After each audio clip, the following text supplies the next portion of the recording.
En aquella casa había algo peor que los gritos, el silencio. No un silencio tranquilo, no uno de paz, sino ese silencio que se mete en la garganta de una persona y le enseña a tragarse lo que piensa. En Valdemora llevaba años pasando de una generación a otra, de madre a hijo, de comedor en comedor, de boda en boda, como si fuera una herencia más. Y la noche en que Marina de Salcedo entró en ese palacio como nueva duquesa, todos esperaban lo de siempre, una mujer amable, obediente, discreta, fácil de manejar. Lo que nadie supo, ni siquiera su propio marido, fue que antes de que terminara aquella noche ella iba a decir una sola verdad, una verdad limpia y firme. Y esa verdad iba a abrir una grieta que ya no se volvería a cerrar. Si alguna vez te dijeron que para que te quieran tienes que molestar menos, haz una pausa, deja tu like y suscríbete. Porque esta historia va justo de eso, de lo que pasa cuando alguien decide dejar de encogerse para caber en la comodidad de otros. La boda había sido por la tarde, en una capilla de piedra helada cerca de Segovia, con la lluvia golpeando las vidrieras y el viento metiéndose por las rendijas como si hasta el cielo tuviera algo que decir. Álvaro de Valdemora, duque desde la muerte de su padre, se había casado porque tocaba. Así de simple. Tenía 29 años, un apellido pesado, tierras por todas partes, arrendatarios, cuentas, criados, cenas con familias importantes y una madre que nunca necesitaba alzar la voz para conseguir que todo se hiciera a su manera. Doña Leonor, la duquesa viuda, le había elegido esposa con la misma seguridad con la que elegía el menú de una cena o el color de unas cortinas. Y Álvaro, que llevaba toda la vida obedeciendo decisiones tomadas antes de que él pudiera pensar las suyas, había aceptado. A Marina apenas la conocía. 3 comidas vigiladas, 2 paseos llenos de cortesías. Una ceremonia breve y ya estaba hecho. Durante los votos, ella había permanecido quieta, con las manos enguantadas, los ojos bajos y ese tipo de calma que los demás suelen confundir con docilidad. Álvaro, al verla, había sentido alivio, no ilusión, no alegría. Alivio. Pensó que sería una esposa tranquila, una mujer que pondría orden en la casa, sonreiría cuando hiciera falta. No pediría demasiado y no le obligaría a dar más de lo que estaba acostumbrado a dar, que no era mucho. Creyó que el matrimonio sería una especie de acuerdo cómodo, sin ruido, sin golpes, sin preguntas. Lo que no sabía era que la calma de Marina no era rendición. Era cansancio. Y el cansancio, cuando se rompe, puede sonar más fuerte que una tormenta. Después de la cena nupcial, Álvaro subió a la alcoba con esa torpeza de los hombres que creen entender la noche que les espera y no entienden nada. El brasero estaba encendido. Las velas dejaban una luz tibia sobre la cómoda, el escritorio y las molduras antiguas. Un criado había dejado una botella de brandy y 2 copas. Afuera la lluvia ya no golpeaba, ahora susurraba. Dentro, él esperaba una velada incómoda. Educada, silenciosa, se quitó la chaqueta, se sirvió una copa y se quedó de pie mirando el fuego, preparándose para ser correcto. Distante y amable en esa forma fría que algunos hombres llaman bondad, porque nunca han probado otra cosa. Entonces la vio de verdad. Marina estaba sentada junto a la ventana. Ya no llevaba el vestido de boda, sino un camisón blanco muy sencillo. Tenía el pelo oscuro suelto sobre los hombros y las manos cruzadas en el regazo. No temblaba. No parecía asustada. No estaba evitando mirarlo. Lo observaba con una atención tan firme que él la sintió antes de entenderla. Le hizo una pequeña inclinación de cabeza. Iba a decir algo sobre lo tarde que era. Algo que les permitiera a los dos esconderse detrás de la buena educación, cuando ella habló primero. No voy a ser una esposa silenciosa. Ni gritó ni tembló. Y precisamente por eso la frase cayó con más fuerza. No sonó a desafío teatral. Sonó a decisión. A algo pensado mucho antes. A un hecho. Álvaro se quedó con la copa a mitad de camino. Durante años había tratado con diputados, administradores, abogados, primos ambiciosos, vecinos molestos y acreedores furiosos. Había enterrado a su padre, había firmado contratos duros, había dicho que no a personas más poderosas que él en ciertos asuntos. Pero ninguna de esas personas le había hablado como le habló aquella mujer, sin miedo, sin adularlo, sin rodeos. Como si delante de ella no estuviera un título, sino un hombre. Te habrán dicho que soy dulce, fácil, prudente, respondió Marina. Tu madre, seguramente. A mí me dijeron lo mismo de ti, pero al revés. Que eras serio, correcto y razonable. Y que lo mejor para mí era no ponerte nunca en el camino. Toda mi vida han dicho de mí que soy la tranquila. La mayor de 5 hermanas y la tranquila. La que no da problemas. La que cede. La que calla a tiempo. La que hace más pequeño lo que piensa para que los demás se sientan grandes. Esta tarde me casé contigo y, entre la iglesia y esta habitación, decidí que ya he hecho eso durante demasiado tiempo. Él no se movió. Ella siguió. No sé todavía qué clase de esposa voy a ser. Nadie me ha dejado averiguarlo. Pero sí sé cuál no voy a ser. No voy a ser la mujer manejable que te han prometido. No voy a fingirlo un mes, ni una semana, ni siquiera esta noche. Quería que lo supieras ahora. Antes de que empecemos a mentirnos. Algo crujió en el brasero. La luz se movió sobre la cara de ella. Álvaro sintió, por primera vez en su propio cuarto, que no sabía dónde ponerse. Podía enfadarse. Podía reírse. Podía dar por terminada la conversación con una frase seca. Era duque. Estaba en su casa. Todo le empujaba a recuperar el control. Y sin embargo pasó otra cosa. Dejó la copa en el escritorio sin probarla. Arrastró una silla hasta quedar frente a ella y se sentó. Entonces, ¿qué tembló de más? Esa fue la primera sorpresa para Marina. Se le notó solo un segundo, como un parpadeo mal escondido. Había venido preparada para ser corregida, ignorada o castigada con frialdad. No esperaba curiosidad. ¿Lo demás? Preguntó. Sí, lo demás que llevas dentro y que nadie ha querido oír. Él juntó las manos sin darse cuenta, igual que ella. Te conozco de tan poco que casi no te conozco. Y yo, como un idiota, había supuesto que tu silencio significaba que no había nada que escuchar. Ya veo que hoy me he equivocado en bastantes cosas. Preferiría no seguir sumando errores. Y hablaron. Hablaron mientras las primeras velas se consumían. Hablaron mientras el viento se apagaba y la casa entera parecía contener la respiración. Dos desconocidos, recién casados. Entrando a ciegas en un país extraño. El de una conversación sincera. Marina le contó de dónde venía. No de un palacio grande y rico, sino de una casona vieja cerca de Ávila. Hermosa por fuera y llena de remiendos por dentro. Su familia tenía apellido, pero no dinero suficiente para sostener el aspecto que el apellido exigía. Podían sentarse a cenar con condes y al mismo tiempo discutir después cómo pagar el carbón del mes. Su padre quería a sus hijas, pero las quería con una ternura inútil, de esa que abraza mucho y cambia poco.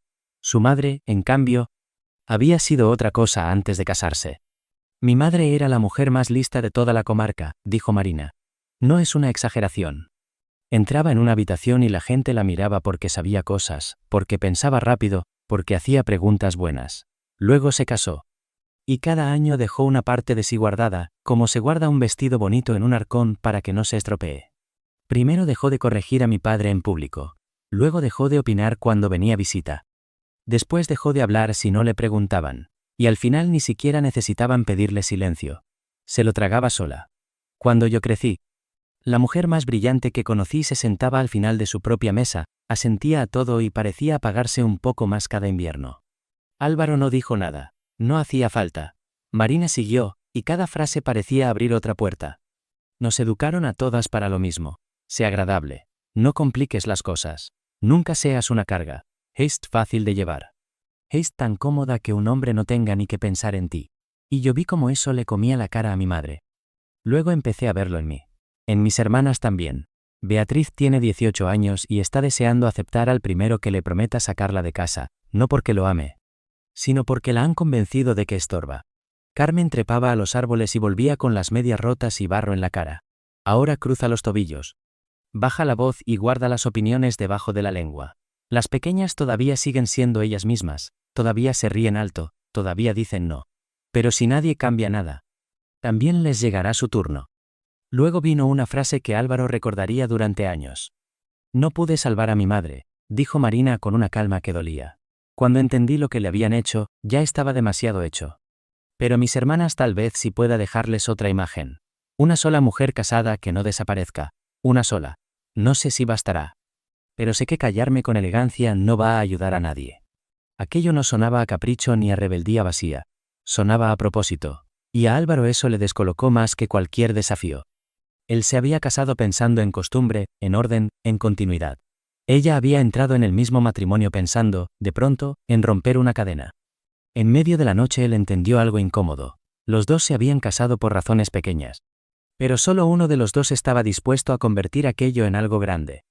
Mi madre me escogió para ti porque creyó que no ibas a darme ninguna dificultad. Dijo él después de un rato. Lo sé, respondió Marina. A ti, imagino, te dijeron que yo sería una clase de hombre fácil de obedecer. Más o menos. Álvaro soltó una risa breve, sorprendido de sí mismo. Ella levantó los ojos, casi sin creerlo. Y entonces ocurrió algo que no tenía que haber importado tanto y sin embargo importó muchísimo. Marina sonrió por primera vez en todo el día. No fue una sonrisa grande.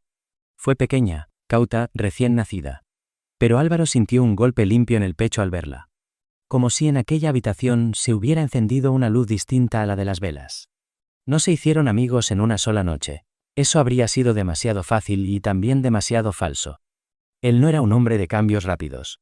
Ella llevaba demasiados años protegiéndose para bajar la guardia de golpe. Pero cuando las velas estaban ya casi consumidas y Marina se levantó diciendo que estaba cansada, Álvaro también se puso en pie y dijo, con una formalidad muy sincera, que se alegraba de que hubiese hablado. Ella lo miró un segundo largo, calibrándolo. «Espero que sigas alegrándote dentro de un mes», dijo. Y se fue a dormir. Eso fue el principio. No del amor, todavía no. Del principio de otra cosa. De dos personas empezando a verse sin los papeles que les habían escrito otros. A la mañana siguiente no pasó nada espectacular. Y eso también fue importante. Porque las casas no cambian en un golpe, cambian en pequeñas fricciones diarias. Al tercer desayuno, doña Leonor ya estaba organizando la nueva vida de Marina sin consultarla. Igual que llevaba 30 años organizando todo lo demás. Untaba mantequilla en una tostada mientras hablaba como quien comenta el tiempo. Madrid tiene más movimiento que esto, dijo, sin mirar a su nuera. Pobrecilla, aquí se aburrirá. Habrá que darle alguna ocupación suave, la ropa blanca, por ejemplo, o la despensa de mermeladas, cosas ligeras. Se le nota que es delicada. No conviene cargarla con asuntos serios. Aquella era una escena corriente en Valdemora, tan corriente que nadie la habría notado. La duquesa viuda hablaba y el resto encajaba dentro de sus frases. Marina no la contradijo, no bajó la cabeza tampoco. Solo miró a Álvaro por encima de la taza de café. No había súplica en esa mirada, ni reproche, solo una pregunta silenciosa, firme. Exacta. ¿Eso lo piensas tú o solo lo estás repitiendo? Y él sintió por dentro el choque entre el hábito de toda su vida y algo nuevo que todavía no sabía usar. Dejó la taza en el plato. Quizá podamos esperar a que la duquesa decida por sí misma que le interesa, dijo con cuidado. Lleva 3 días en la casa. Me parece pronto para decidir entre todos lo que puede o no puede hacer. El silencio duró poco, pero pesó mucho. Doña Leonor alzó la vista como si su hijo hubiera empezado a hablar en chino. Luego sonrió. Siempre sonreía. Por supuesto, hijo. Solo intentaba ayudar. El asunto terminó ahí para cualquiera que mirara desde fuera. Pero Marina sostuvo la mirada de Álvaro un segundo más e inclinó apenas la cabeza. Un gesto mínimo.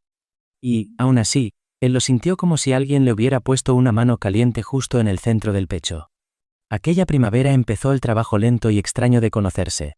Álvaro descubrió que Marina madrugaba y caminaba por los jardines antes de que se despertara la casa.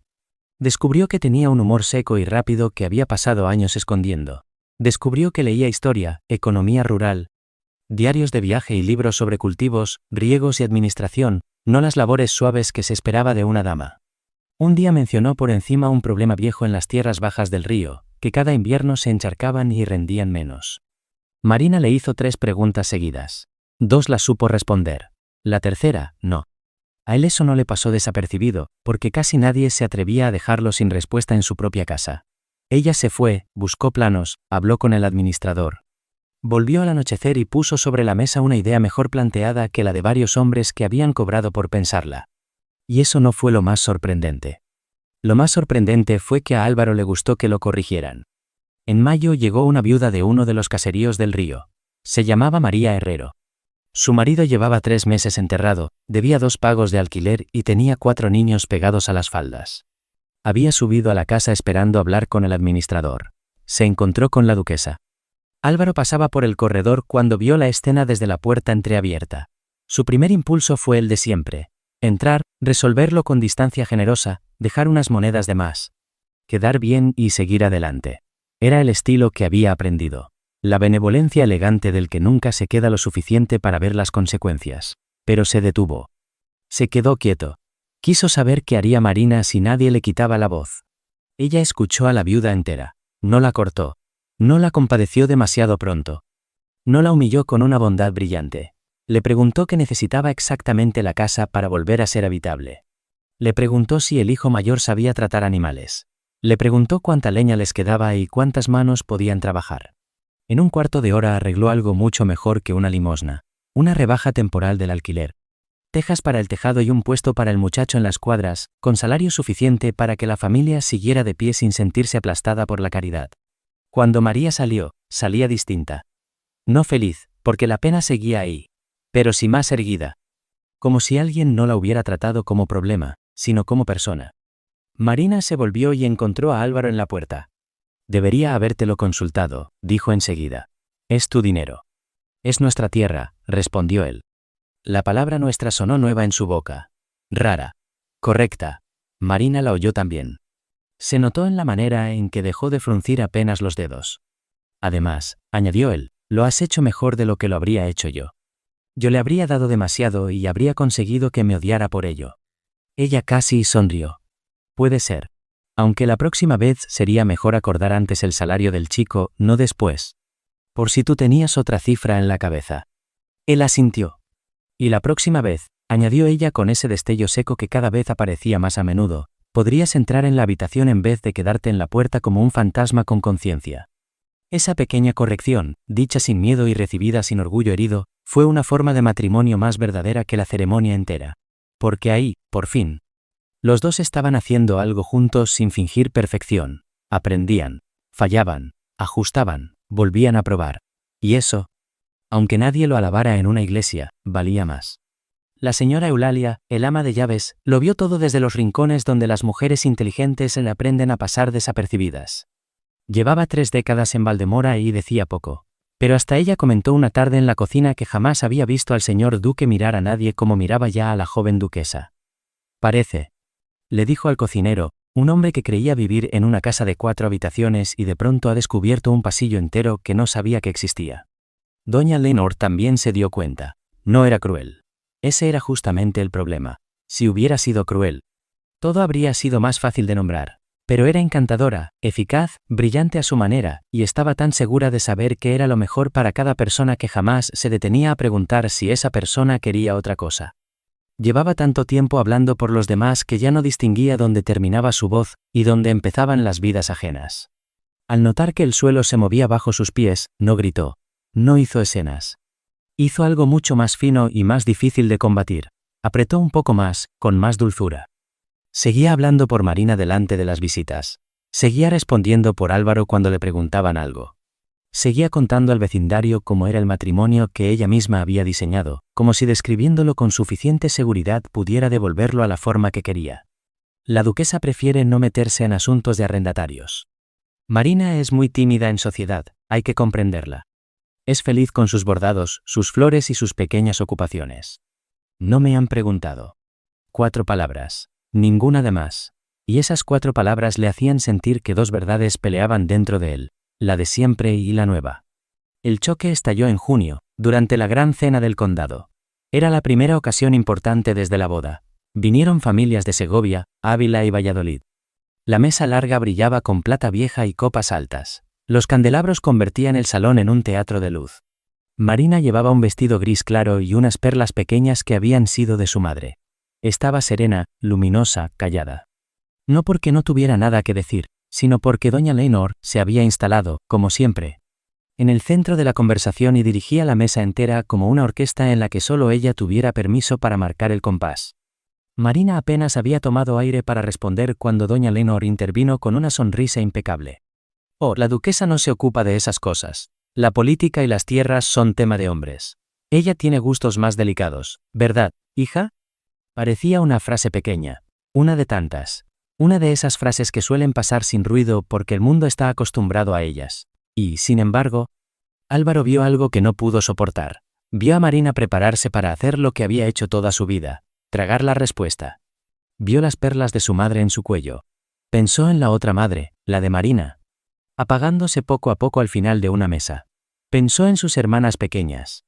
Pensó en la noche de lluvia y en aquella frase, no voy a ser una esposa silenciosa. Y, antes de decidirlo del todo, ya estaba de pie. Madre. El salón quedó inmóvil. No levantó la voz. No le hacía falta. No vas a responder por la duquesa. Ni esta noche ni otra vez. La pregunta no era para ti. Luego miró a Marina. Y con él giró la sala entera. Perdona esta costumbre, dijo, solo para ella, como si el resto hubiera desaparecido. Yo también la he compartido demasiados años, pero quiero escucharte. Y creo que todos aquí deberían hacerlo. ¿Le dirías a doña Rosario lo que piensas? Aquello que él le pedía era enorme. No era hablar en privado. No era discrepar en una salita. Era convertirse. En medio de un salón lleno de gente que ya creía saber quién era ella. En la mujer que había decidido ser. Marina lo entendió. Vio también la cara de doña Leonor ponerse blanca y quieta. Sintió la mirada de todas las familias sobre las manos que tenía apoyadas en el mantel. Pudo callar. Todavía pudo. Y por un segundo larguísimo nadie supo qué iba a hacer. Entonces dejó la servilleta a un lado, levantó la cabeza y habló. Y cuando terminó pasó algo muy raro. Hubo silencio, sí, pero no el de siempre. No era el silencio que deja una mujer cuando se borra. Era el silencio de una sala entera prestando atención de verdad. Doña Rosario golpeó la mesa con sus anillos y soltó una carcajada satisfecha. Pues ahí hay más sentido común que en muchos señores que llevan 20 años cobrando por opinar. La mesa estalló en risas y de pronto la cena se volvió una conversación real. La gente preguntó. Marina respondió. Otros discreparon. Álvaro añadió cosas. Incluso quienes no estaban de acuerdo se vieron obligados a tratarla como lo que era. Una inteligencia presente. No una figura decorativa con título bonito. Aquella noche, sin que nadie lo anunciara, Valdemora dejó de tener una esposa invisible. Si has llegado hasta aquí y ya sientes que esta historia no va solo de un palacio, sino de cualquier lugar donde alguien aprende a callar para no incomodar, suscríbete ahora. Porque todavía falta la parte más difícil. Lo que ocurre después del momento valiente. Cuando toca sostenerlo día tras día. Doña Leonor no dijo casi nada el resto de la cena. Comió poco, sonrió lo justo, mantuvo la espalda recta. Álvaro, al observarla, comprendió algo doloroso. No la había humillado solo a ella. Había roto en público un mecanismo al que su madre llevaba aferrada tanto tiempo que ya lo confundía con una parte de su propio cuerpo. Él no sabía qué iba a hacer ella con ese vacío. Solo sabía que el vacío tenía que existir. Porque una casa donde siempre habla la misma voz acaba dejando sordos a todos los demás. Eso no significó que después todo fuera suave. El matrimonio honesto que Marina había exigido no fue un matrimonio tranquilo, fue verdadero. Y la verdad tiene tiempo. Clima y roce. Discutieron por los drenajes del río. Por el sueldo de algunos trabajadores. Por si convenía abrir una pequeña escuela en la aldea para hijos de arrendatarios. Por la forma de manejar ciertas cuentas. Discutieron también, antes incluso de tener hijos, por cómo querían criarlos cuando llegaran. Y cada discusión sorprendía a Álvaro de una manera extraña. Porque él había crecido viendo otro modelo. Un hombre que no decidía nada importante y una mujer que decidía por todos pero fingía no hacerlo. Aquello no era paz. Era monólogo. Poco a poco entendió que el roce no siempre rompe. A veces prueba que hay dos personas completas en la habitación. Mientras tanto, doña Leonor vivía una batalla menos visible. Seguía siendo inteligente. Seguía mandando mucho. Pero algo había cambiado desde la noche de la cena. Por primera vez en años había una persona en la casa que no aceptaba ser hablada en su nombre. Y, para sorpresa de todos, la única que empezó a tratar de verdad a la duquesa viuda como una persona separada de su autoridad fue precisamente Marina. No ocurrió de golpe. Ocurrió en tardes grises, en el salón pequeño, en los paseos cortos por la galería. Marina empezó a preguntarle cosas que casi nadie le preguntaba. ¿Qué opina usted de esto? ¿Cómo lo habría hecho cuando era joven? ¿Qué quería realmente cuando llegó aquí de novia? Preguntas simples. Preguntas peligrosas. Porque una persona puede pasar media vida mandando sin que nadie le haya pedido nunca que hable por sí misma. Una tarde de otoño, Marina encontró a doña Leonor ante el retrato del difunto duque. La luz estaba apagándose. La casa sonaba lejana. La anciana llevaba un buen rato quieta. Marina se acercó sin ruido y se quedó a su lado. Tardó un poco en hablar. Él era amable, dijo doña Leonor sin apartar los ojos del cuadro. Bueno, incluso. Pero le interesaban más sus libros y sus aparatos que la mitad de las cosas que caían sobre esta casa. Alguien tenía que hacerlas. Y yo las hice. No era una queja, tampoco un orgullo limpio. Era algo más complejo. Yo también habría hecho lo mismo, respondió Marina. Doña Leonor giró apenas la cabeza. ¿Tú me crees una tirana? Marina pensó antes de contestar. Creo que fue una mujer muy lista a la que le dieron una sola habitación para vivir. Y entonces decidió mandar de forma absoluta dentro de esa habitación, porque nadie pensaba entregarle la casa entera. La anciana no dijo nada. He estado enfadada con usted, siguió Marina. Y en parte lo sigo estando. Pero ahora la entiendo mejor. A las mujeres listas les enseñaron un truco muy cruel: hacerlas hablar por todos mientras fingían que no hablaban por sí mismas. Eso parecía poder, pero era otra jaula. Cuando usted respondió por mí en aquella cena, no lo hizo solo por costumbre. Lo hizo porque ni siquiera imaginaba que una mujer pudiera ser invitada a decir lo suyo en una mesa así. Eso también se aprende. Las manos de doña Leonor, finas y viejas, descansaban sobre el bastón. No te pido que me perdones, añadió Marina. Solo que mires lo que pasa en esta casa cuando una mujer no se borra. Mire si no es mejor así.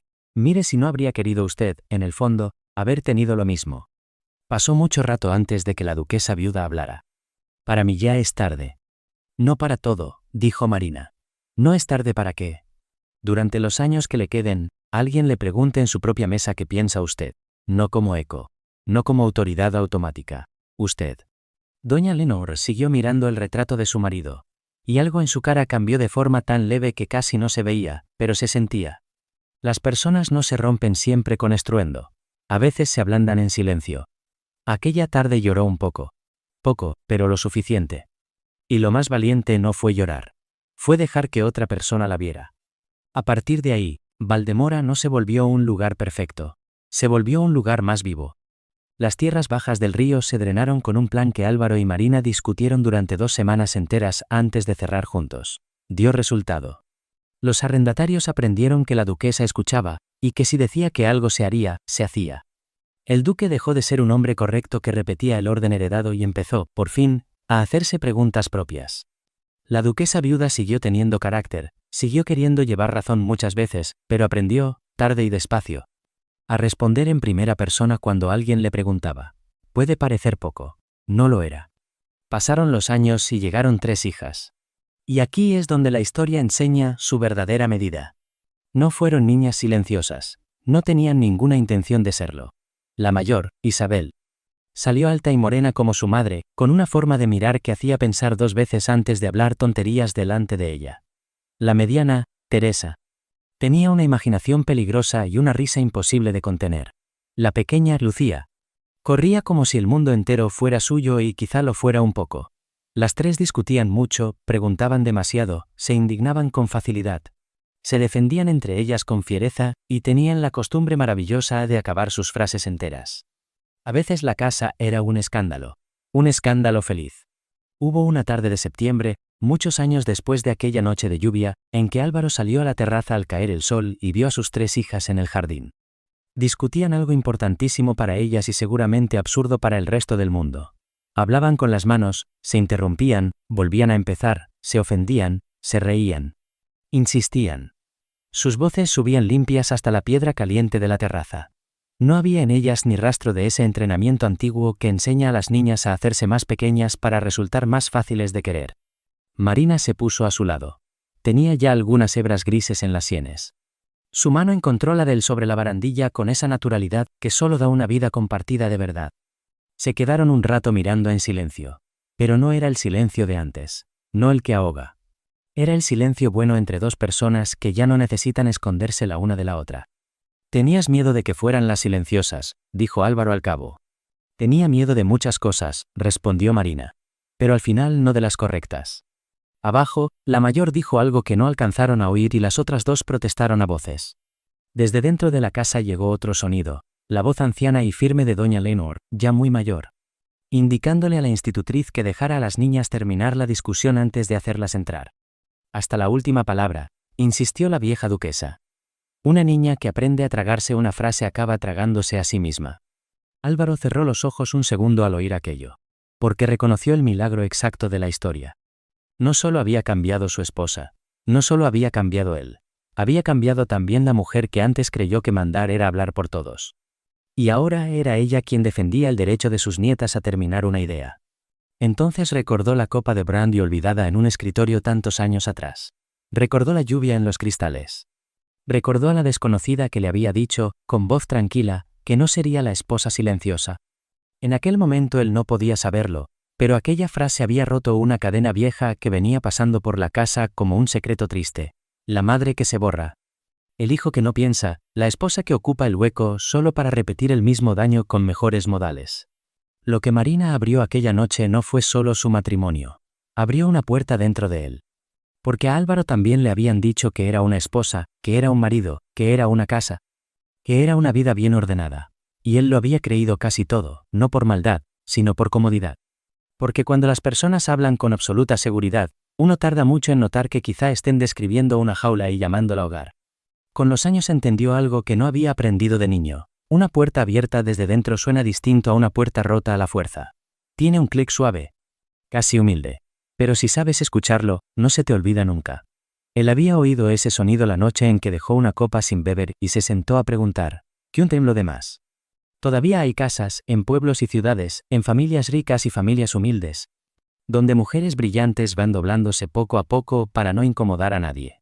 Casas donde la más lista de la mesa es también la que menos habla. Casas donde a una niña se la felicita cuando molesta poco, cuando cede pronto, cuando sonríe aunque no quiera, cuando hace pequeña su voz para que otros no se sientan amenazados. Y también hay, aunque parezcan menos, otras casas. Casas donde un día cualquiera, sin música épica y sin testigos especiales, alguien se atreve a decir una verdad simple. Una verdad que cambia la forma del aire. Una verdad que, contra todo pronóstico, es escuchada. Esta es una historia de esas. Es para quien alguna vez oyó demasiadas veces quien debía ser y sintió por dentro que no era verdad. Es para quien aprendió a callar tan bien que un día ya no supo dónde terminaba el silencio y dónde empezaba su propia voz. Es para quien sigue esperando el cuarto, la mesa, la noche o la persona adecuada para decir por fin lo que sabe desde hace tiempo. Porque a veces la vida no cambia con una gran rebelión. A veces cambia con una frase dicha a tiempo, en voz firme, sin gritar, sin pedir disculpas. Y si esta historia te dejó algo por dentro, deja tu like y suscríbete. No por costumbre, sino para seguir escuchando historias que recuerdan algo importante. Nadie debería tener que desaparecer para ser querido. Porque en Valdemora no ganó el ruido, ganó otra cosa. Ganó el derecho de cada persona a terminar su propia frase. Y aunque parezca poco, hay casas enteras que cambian para siempre cuando, por fin, eso ocurre.